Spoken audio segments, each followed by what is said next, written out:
Kekristenan kami tidak ada artinya kalau Tuhan Yesus tidak bangkit dari antara orang mati. Oleh karena itu Tuhan, kami percaya Tuhan Yesus sudah bangkit dari antara orang mati. Kuburnya sampai hari ini kosong, dan Tuhan Yesus sudah naik ke sorga menyediakan tempat bagi kami. Sebelum kami Tuhan tinggalkan dunia ini kelak, mohon perlengkapi kami agar kami hidup sesuai dengan kehendak dan kemauan-Mu. Terpujilah nama Tuhan. Sekarang ajari kami sesuai dengan Alkitab firman Allah, sehingga kami dapat melakukan segala sesuatu, tidak sedikit pun menyimpang dari firman-Mu ini. Terpuji nama-Mu, dalam nama Yesus kami berdoa, sambung firman Tuhan. Kita yang percaya katakan sama-sama, amin. Silakan duduk Bapak Ibu yang terkasih. Shalom. Apa kabar? Baik-baik dan sehat-sehat saja. Baik, puji Tuhan, pada hari ini saya akan sampaikan pada kita perihal mujizat-mujizat dan tanda terkait dengan tema serial kita pada bulan ini dan berikutnya. Kita harus memahami dengan sungguh-sungguh tentang mujizat-mujizat dan tanda-tanda yang menyertai gereja. Apa artinya mujizat? Mujizat itu menurut Kamus Bahasa Indonesia adalah tanda ajaib yang sukar dijangkau oleh pikiran dan kemampuan manusia. Itu adalah mujizat. Contoh dalam Perjanjian Lama, ketika orang Israel sebelum keluar dari Mesir, Tuhan Allah membuat tanda-tanda mujizat dengan 10 tulah di Mesir. Tanda yang lain misalnya adalah ketika orang Israel mau menyeberangi Laut Teberau, Laut Merah, Musa dengan tongkatnya atas perintah Tuhan mengulurkan tongkatnya kepada air laut, maka air laut terbelah menjadi 2. Kemudian juga kita melihat tanda mujizat lagi dalam pelayanan Musa. Musa memukul batu lalu keluar air. Musa mengulurkan tongkatnya berubah menjadi ular. Semuanya itu sulit dijangkau oleh akal manusia. Bagaimana juga ketika Musa sudah tidak lagi memimpin orang Israel, lalu selanjutnya dipimpin oleh Yosua. Yosua menyeberangi sungai Yordan dengan cara yang mujizat, di mana sungai Yordan di bagian hulu dia menutup airnya, lalu di bagian hilir menutup airnya, sehingga orang Israel bisa menyeberang tanpa ada air. Itu adalah contoh-contoh mujizat Perjanjian Lama, dan banyak lagi yang menyertai umat Israel. Lalu kita bicara mengenai tanda. Apa itu tanda? Tanda dalam bahasa Yunani disebut dengan semeion. Tanda itu adalah petunjuk. Petunjuk yang mengarahkan kita kepada sesuatu. Kalau kita berjalan di sebuah tempat, lalu di tempat itu ada dibuat tanda, apalagi kalau jalan itu terlalu banyak persimpangan, mana jalan yang akan kita tempuh, lalu dibuat tanda-tanda. Nah, sekarang ini di berbagai jalan ada tanda-tanda atau petunjuk. Itu yang dimaksud dengan apa yang kita pelajari dalam bulan-bulan ini. Gereja Tuhan diberikan kesempatan oleh Tuhan untuk mengadakan, mempertunjukkan mujizat-mujizat dan tanda-tanda menyertai gereja, menyertai pelayanan. Lalu kemudian yang kedua, harus kita memahami apa tujuan mujizat-mujizat dan tanda-tanda. Apa tujuannya? Supaya apa? Supaya kita tidak salah dalam bergereja. Untuk apa itu mujizat? Untuk apa itu tanda-tanda diberikan kepada gereja? Dalam firman Tuhan kita bisa baca dalam kitab Injil Yohanes. Yohanes pasal yang ke-20 ayat 30 sampai 31. Ini adalah murni tujuan terjadinya atau dilaksanakannya oleh para rasul mujizat dan tanda-tanda. Yohanes pasal 20 ayat yang ke-30, memang masih banyak tanda lain yang dibuat Yesus di depan mata murid-muridnya yang tidak tercatat dalam kitab ini. Yang dimaksud dengan kitab ini adalah kitab Injil Yohanes yang kita akan bahas dalam beberapa bulan ke depan.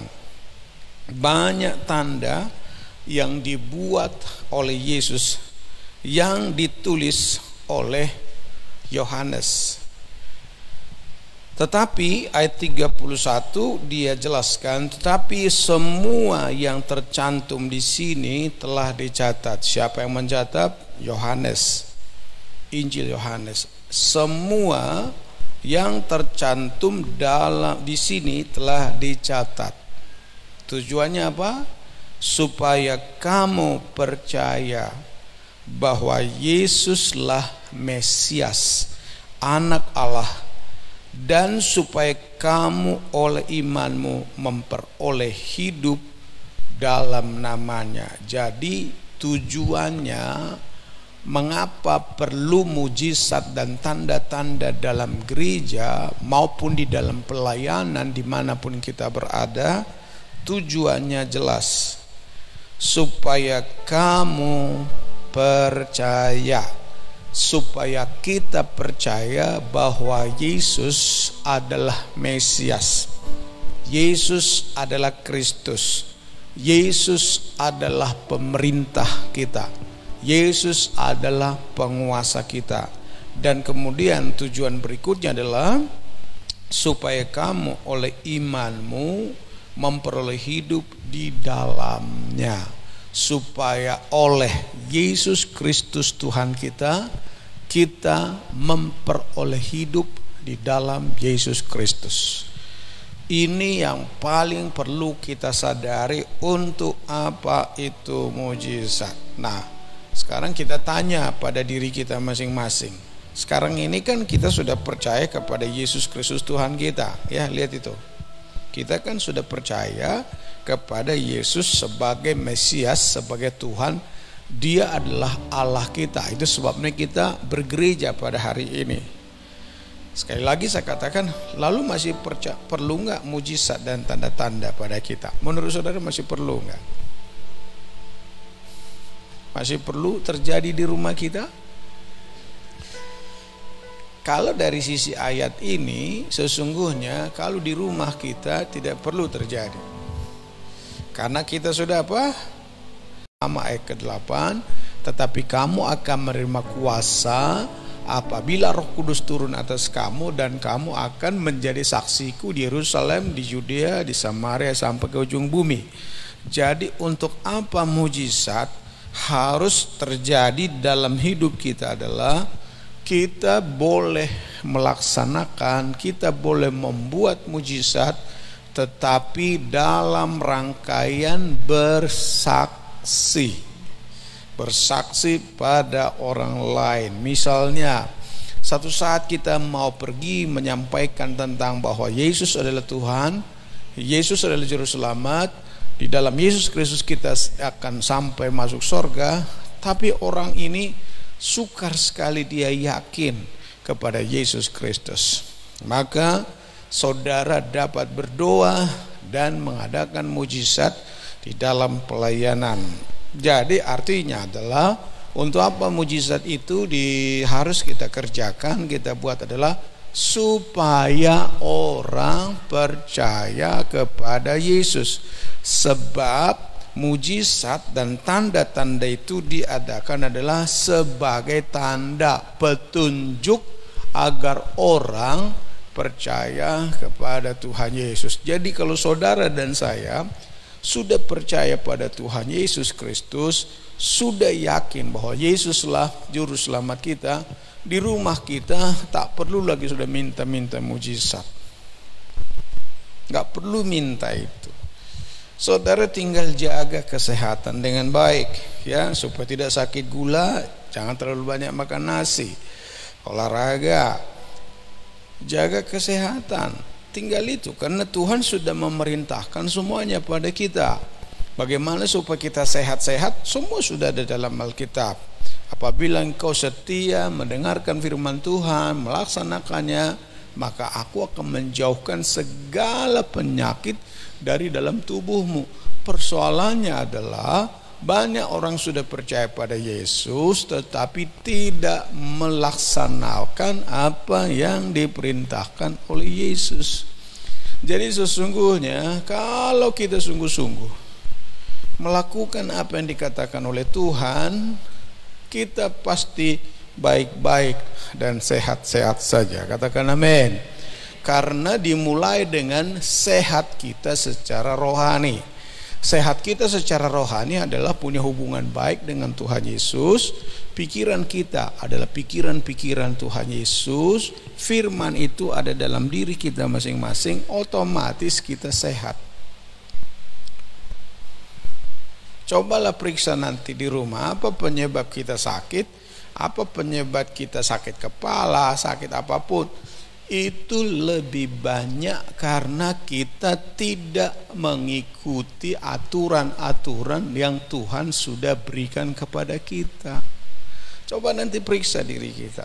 Misalnya saudara sakit perut, sakit mah, sakit lambung. Kenapa? Karena kita tidak menjaga. Kenapa orang sakit pikiran sampai stres? Karena tidak menjaga. Semua itu sudah ada dalam Alkitab. Pikiran kita jaga, hati kita jaga, tubuh kita juga kita jaga. Dan semua ada resep yang diberikan Tuhan pada kita kalau supaya kita sehat.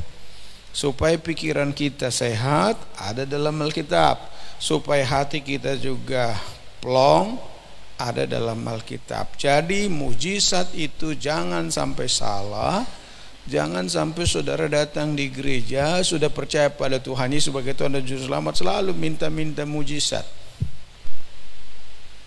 Gak perlu.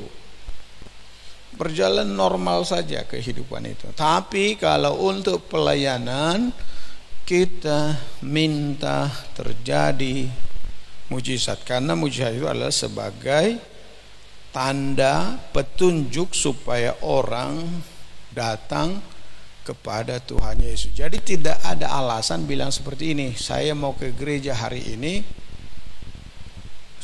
asal ada mujizat. Gak perlu. Saya mau lebih sungguh-sungguh lagi datang berbakti asal ada mujizat. Tidak perlu. Karena kita sudah mengenal Yesus, percaya kepada Yesus. Karena tujuan mujizat itu adalah sebagai tanda, sebagai sign, sebagai semeon, supaya orang diarahkan kepada Tuhan Yesus Kristus. Itu tertulis dalam Markus pasal yang 16 ayat 20. Mereka pun pergilah memberitakan Injil. Jadi kalau mau lihat mujizat, pergi ke segala penjuru. Dan Tuhan turut bekerja dan meneguhkan firman itu dengan tanda-tanda yang menyertainya. Contohnya, ibu dan bapak sudah ingin sekali menyampaikan Injil kepada orang lain. Lalu saudara bilang begini, Tuhan tolong sertai aku dengan mujizat-Mu, supaya orang itu percaya kepadamu bahwa Yesus Kristus adalah Tuhan. Dalam kitab Ibrani juga disampaikan itu, ya. Kita mau bersaksi, maka kita membutuhkan mujizat dan tanda-tanda. Ibrani 2:4, Allah meneguhkan kesaksian mereka oleh tanda-tanda dan mujizat-mujizat, dan oleh berbagai-bagai penyataan kekuasaan dan karena Roh Kudus yang dibagi-bagikannya menurut kehendaknya. Nah, sampai di sini saudara harus berpikir jernih sesuai dengan firman Tuhan. Perlu nggak setiap hari Minggu ada kesembuhan ilahi di gereja? Kita lihat ada orang sakit sembuh, perlu nggak tiap hari Minggu? Nggak perlu, karena kita sudah percaya kepada Yesus Kristus sebagai Tuhan dan Juru Selamat. Saling mendoakan perlu, saling mendoakan orang sakit itu perlu. Nanti saya akan sampaikan pada kita apa yang kita lakukan terkait dengan mujizat-mujizat dan kesembuhan ini. Nah, minggu-minggu ini kita akan pelajari apa yang dipaparkan oleh Yohanes dari bukunya Injil Yohanes. Saudara bisa nanti saya akan tunjukkan ada 7 mujizat yang ditulis oleh Yohanes dalam Injilnya. Yang tadi dikatakan begini, sebenarnya banyak sekali mujizat itu, tapi cukup dia tulis 7 tanda mujizat yang dilakukan oleh Tuhan Yesus. Dengan 7 itu Yohanes mau menyampaikan kepada pembacanya supaya kita sungguh-sungguh percaya bahwa Yesus Kristus adalah Mesias, dan kita percaya bahwa Dia adalah Tuhan yang menyelamatkan kita. Ini perlu kita ulang baca dalam beberapa minggu ke depan ini supaya kita yakin betul ternyata Tuhan Yesus itu adalah Tuhan yang mengadakan mujizat kepada kita. Hari ini kita lihat mujizat yang pertama. Mujizat pertama yang dilakukan oleh Yesus Kristus sesuai dengan catatan Rasul Yohanes. Kisah, cerita, catatan mengenai pernikahan, perkawinan di Kana itu sangat penting kita pelajari, karena disitulah mujizat pertama, tanda ajaib, tanda-tanda heran yang diberikan oleh Yesus dalam pelayanan Yesus ketika dia ada dalam dunia ini. Kalau dalam Kisah Rasul, mujizat pertama saudara sudah disampaikan khotbah oleh Pendeta Yuda beberapa minggu lalu adalah mujizatnya adalah di pintu Elok terjadi orang 40 tahun sudah sakit disembuhkan dengan nama Yesus Kristus dari Nazaret. Tapi di dalam kitab Injil Yohanes, mujizat pertama-tama dilaksanakan oleh Yesus adalah di perkawinan di Kana. Saya akan sampaikan ini pada saudara supaya jangan salah menafsir, jangan salah mengerti. Ada orang menafsir ini agak sedikit melenceng dari maksud sesungguhnya dari Tuhan, padahal jelas sekali di situ disampaikan maksud dan tujuannya. Kita baca ya. Nanti kita akan simpulkan. Saya akan ambil 3 pelajaran penting dari kisah tentang mujizat di perkawinan Kana. Yohanes pasal yang kedua ayat yang pertama sampai ayat 11. Kita baca. Pada hari ketiga ada perkawinan di Kana yang di Galilea, dan ibu Yesus ada di situ.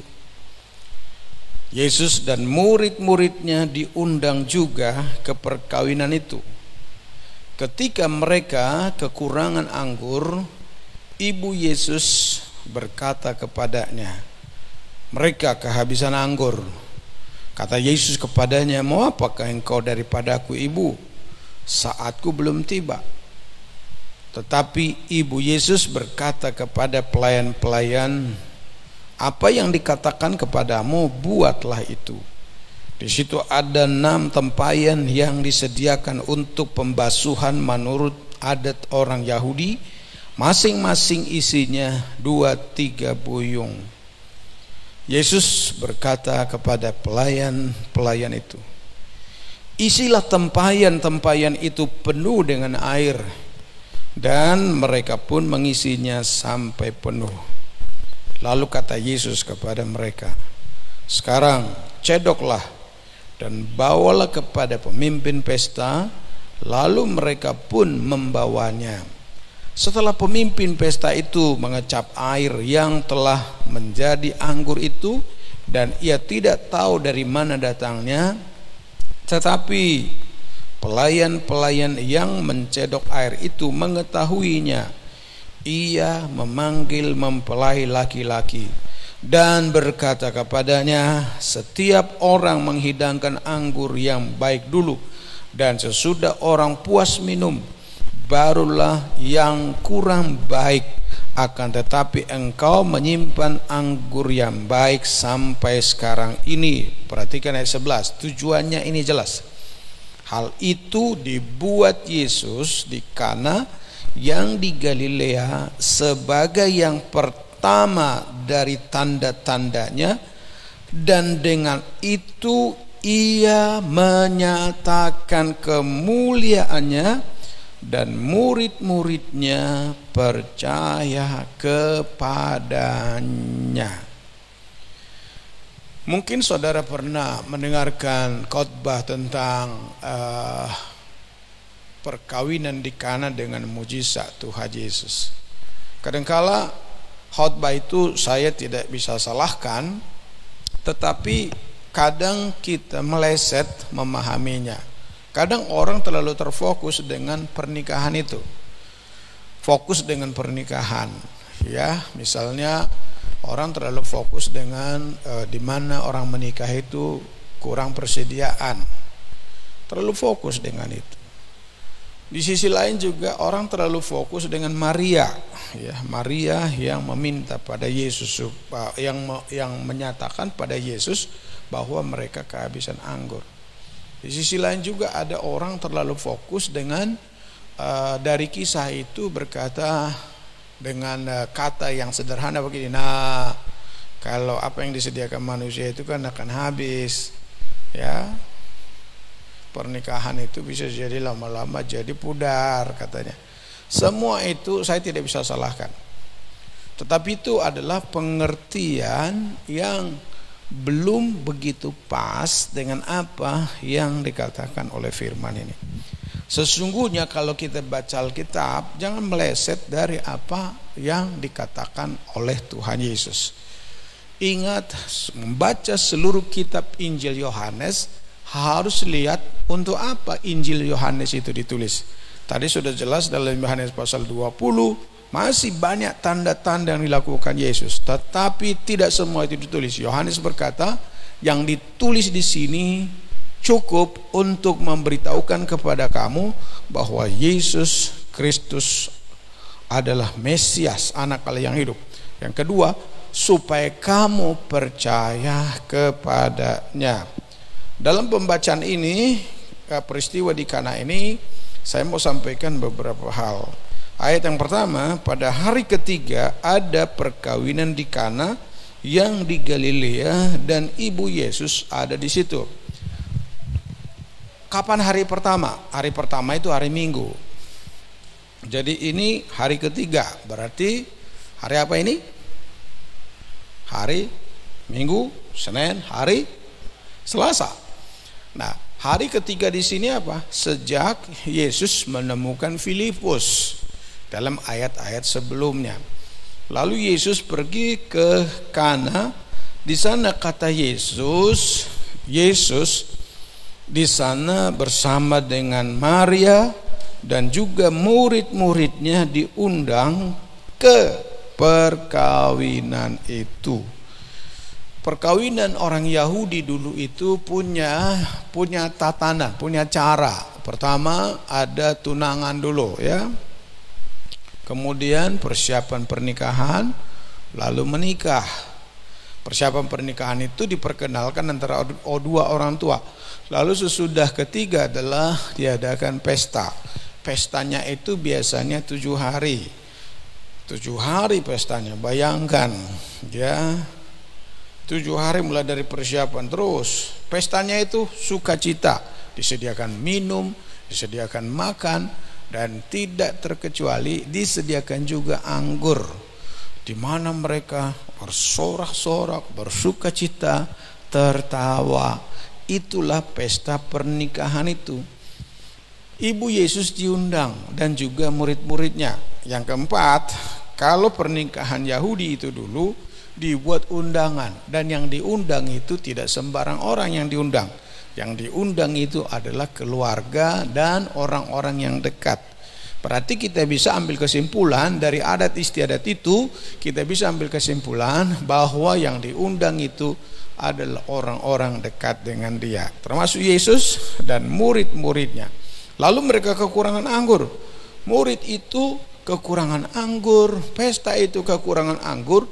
Lalu Maria berkata kepada Yesus, dia bilang begini, mereka kehabisan anggur.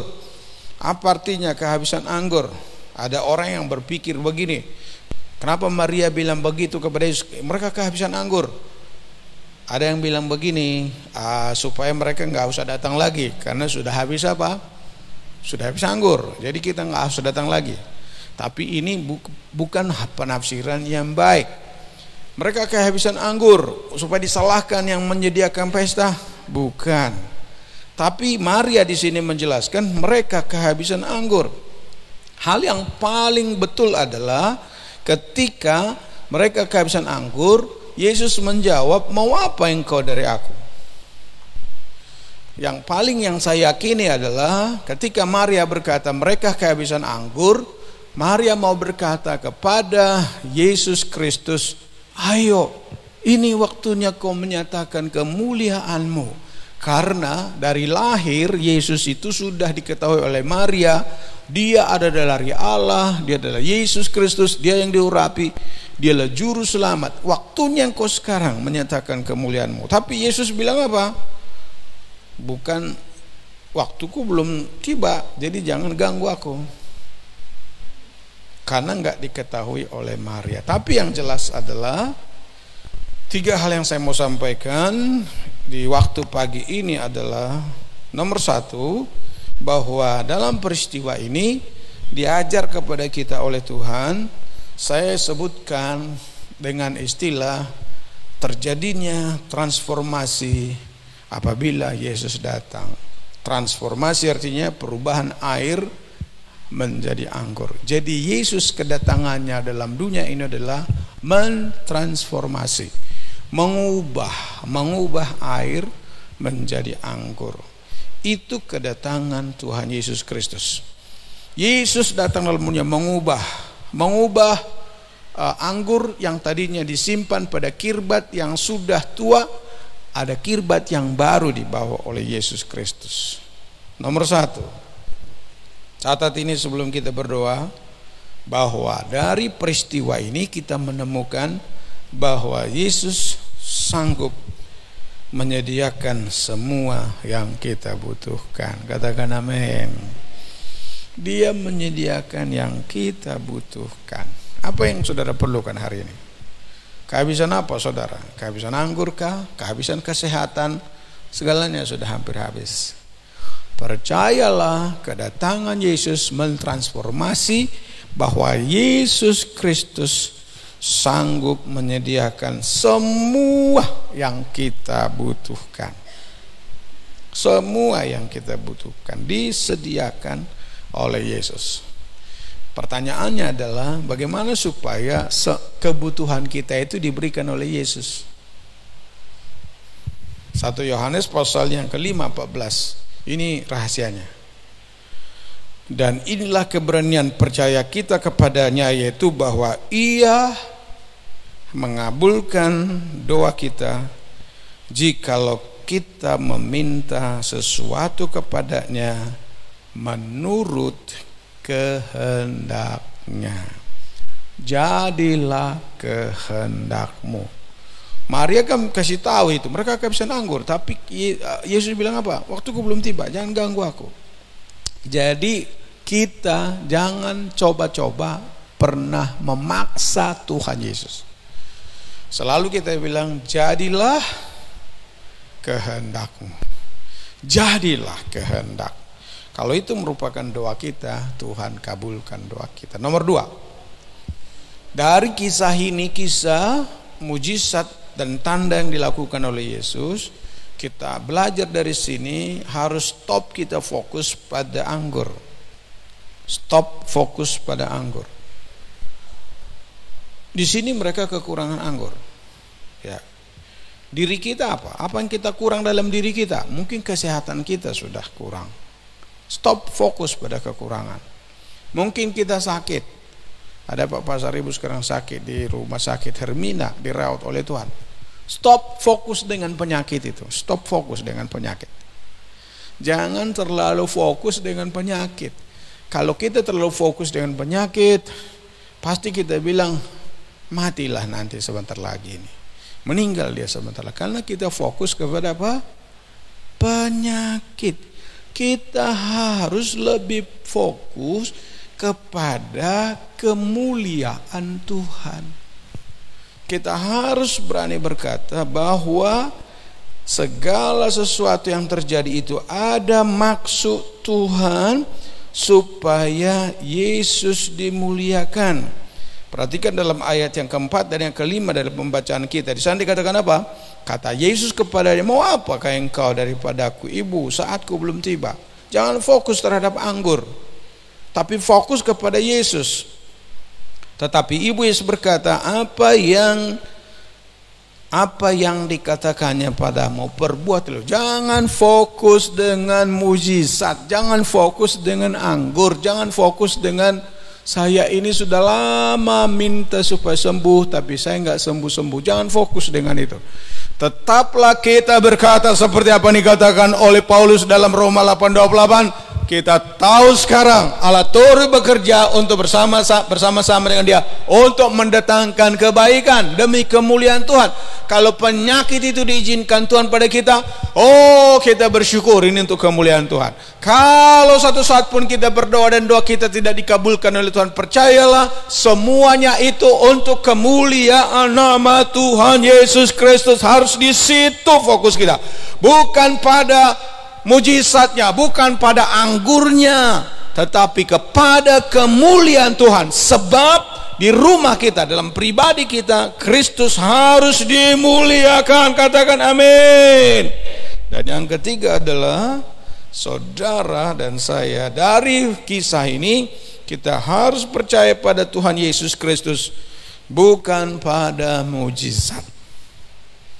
Karena tujuan mujizat, tanda-tanda itu diberi adalah supaya Kristus dimuliakan. Dalam ayat 11, hal itu dibuat Yesus di Kana yang di Galilea sebagai yang pertama dari tanda-tandanya, dan dengan itu ia telah menyatakan kemuliaannya dan murid-muridnya percaya kepada dia. Artinya apa? Kita berdoa, mujizat belum terjadi, tetaplah kita memuliakan Tuhan. Kita minta doa kita belum dikabulkan, tetaplah percaya bahwa Yesus adalah Tuhan. Bahkan ketika satu saat sampai kita nutup mata, kita minta kesembuhan tidak sembuh-sembuh, percayalah bahwa itulah kehendak Tuhan, agar nama Tuhan dimuliakan. Karena itu kalau ada orang sakit, ada orang lemah, selalu katakan pada dia, tetap percaya pada Yesus Kristus. Karena kalaupun kita tidak sembuh, kalaupun tidak terjadi apa yang kita minta, percayalah Yesus pasti tetap dimuliakan. Dan apabila Yesus dimuliakan, untuk itulah kita dipanggil dalam kehidupan ini. Namun saudara bilang, kalau gitu saya masih minta mujizat enggak? Sebetulnya nggak perlu terlalu panas-panas amat minta mujizat, karena Yesus tahu apa yang harus dilakukannya kepada kita. Katakan amin. Kita berserah saja. Yesus tahu apa yang paling penting dalam hidup kita. Dan Yesus kan pernah bilang, Yesus tahu apa yang di hati kita. Boleh kita minta pada Tuhan, silakan minta. Tapi tetap kita akan sampaikan, kehendak-Mu jadilah dalam hidup saya. Kiranya firman ini mengajar kita bersama-sama agar kita yakin betul bahwa Yesus mendengarkan dan mengabulkan doa orang percaya asal sesuai dengan kehendaknya. Nomor 2, jangan fokus dengan anggurnya, jangan fokus dengan mujizatnya, jangan fokus dengan kekurangan kita, jangan fokus dengan itu. Tuhan tahu mengadakan sesuatu dalam hidup kita.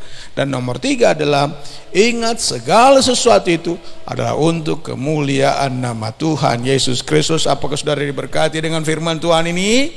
Mari kita berdiri bersama-sama.